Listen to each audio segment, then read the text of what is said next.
Go yard. I got so much motherfucking design on right now. Break it down, bring it back, make it clap. I got 3 old thoughts, new guap, wear that thing. Bitches on my line, and you know. Assalamualaikum warahmatullahi wabarakatuh. Perkenalkan kami dari kelompok 7 ingin mewawancarai salah satu pengusaha muda, yaitu Kak Anggi Dwi Aryani, yang biasa dipanggil Kak Anggi D. Bagaimana kabarnya Kak? Alhamdulillah baik. Akhir-akhir ini kesibukannya kalau boleh tahu? Akhir ini kesibukannya bisnis saja sih Mbak Mas. Kalau boleh tahu ya, usaha yang sedang dijalani saat ini itu usaha apa ini? Kalau usaha saya itu jasa, ada beberapa. 2 diantaranya adalah ada elektronik, bisnis elektronik, ada cash dan kredit, dan juga ada bimbingan belajar, namanya Rumah Belajar Anggi Dewi. Apakah di dalam usaha kakak memiliki karyawan? Ada. Kalau Jumlahnya kalau boleh tahu. Oke, saya memiliki karyawan 7, di elektronik itu ada 1, kemudian kalau di rumah belajar itu ada 6.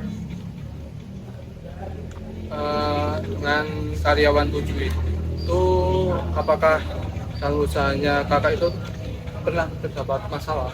Kalau masalah dalam setiap usaha itu pasti ada.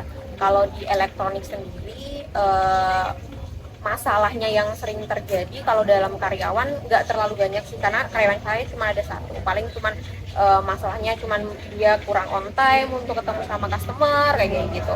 Tapi kalau di rumah belajar itu complicated sih, banyak masalahnya, apalagi di karyawan. Apalagi karyawan saya kan nggak cuman kuliah, nggak cuman lulus kuliah, tapi masih ada banyak yang masih kuliah gitu. Kalau boleh tahu masalah yang terjadi itu apa ya Pak?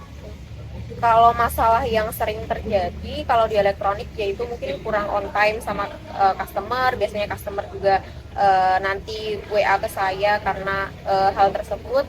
Kalau di bimbel mungkin juga ada kurang on time juga tentor saya dalam mengajar. Terus kemudian kalau masalah antar karyawan itu nggak ada sih, nggak terlalu banyak, paling cuman apa ya, terkait dengan jadwal mungkin ya, karena sering tabrakan sama jadwal mereka kuliah atau apa.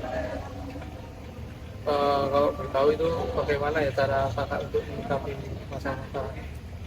Kalau untuk masalahnya, karena saya juga berangkat daripada sebenarnya usaha ini kan cuman hobi, dari berawal dari saya hobi ngajar, terus kemudian saya ngajak teman-teman saya untuk ngajar, jadi segala macam masalah itu ya kita bicarakan baik-baik secara kekeluargaan, karena kebanyakan karyawan itu adalah teman saya sendiri. Terus bagaimana cara menghindari masalah tersebut? Kalau untuk menghindari masalah, mungkin karena beberapa masalah, mungkin fokus sama satu masalah tentang terkait dengan waktu. Kalau untuk menyelesaikannya mungkin lebih ke ini sih, walaupun dia itu adalah teman-teman saya, yang penting mereka harus konsisten sama pekerjaan dan harus profesional juga sih, cuma itu.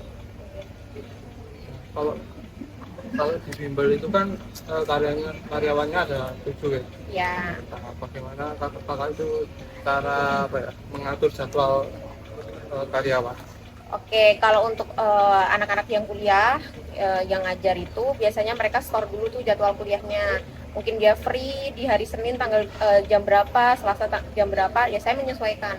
Dan alhamdulillahnya itu adalah di 6 tentor saya itu jadwalnya mereka berbeda-beda, dan juga ada yang sudah lulus kuliah dan sekarang sedang mengajar di SD. Jadi untuk teknik pembagiannya yaitu saya menyesuaikan sama jadwal mereka, dan alhamdulillahnya adalah free-nya mereka itu sesuai dengan free-nya anak-anak. Jadi kan kita ngajarnya itu dimulai dari jam 13 sampai jam 8 malam. Jika dalam usaha kakak itu apa pernah terjadi masalah? Kalau dalam usaha saya mungkin masalahnya lebih, kalau selain sama karyawan mungkin sama anak-anak, kemudian ada customer, apalagi di elektronik Itu saya juga pernah tertipu sekitar 25 juta, sampai sekarang juga belum balik. Itu ya itu sih yang paling terkesan banget, karena kan maksudnya kredit ya, dan itu sebenarnya kerjasama. Jadi saya kerjasama sama salah satu perusahaan kayak gitu, dan dia memiliki karyawan kerjasama sama saya. Jadi karyawannya boleh ngambil elektronik di saya, dibayar dengan secara kredit setiap bulan, tapi pas itu ada terjadi PPKM, jadi banyak karyawan yang diliburkan, kemudian usaha itu bangkrut, dan kemudian dia lepas dari tanggung jawab, pergi keluar kota. Dia udah dari sampai sekarang belum selesai. Nah, menurut kakak ini ya, kelebihan dan kekurangan dari usaha kakak itu apa? Kalau kelebihannya, kalau di elektronik mungkin bisa nyicil ya, bisa kredit, itu adalah suatu kelebihan. Terus kemudian kalau kekurangannya, mungkin memang di saya itu kan saya menghindari riba, jadi saya pasang harga itu memang agak tinggi kalau mereka belinya secara cash gitu. Terus kemudian kalau di bimbel sendiri, kelebihannya adalah di saya murah, karena saya jualnya paket. Satu paket itu mereka dalam satu kali belajar itu hanya sekitar 7.500 mereka membayar. Padahal di bimbel-bimbel lain kan lebih. Tapi santai aja, di saya kelebihannya adalah walaupun murah tapi kualitasnya tetap terbaik. Baik, terima kasih Kak Angki atas waktu yang telah diberikan kepada kami. Kesempatannya, Semoga usahanya semakin lancar, semakin sukses, semakin banyak peminatnya. Sekian dari kelompok kami. Mohon maaf. Wassalamualaikum warahmatullahi wabarakatuh. Bring it down, make it clap.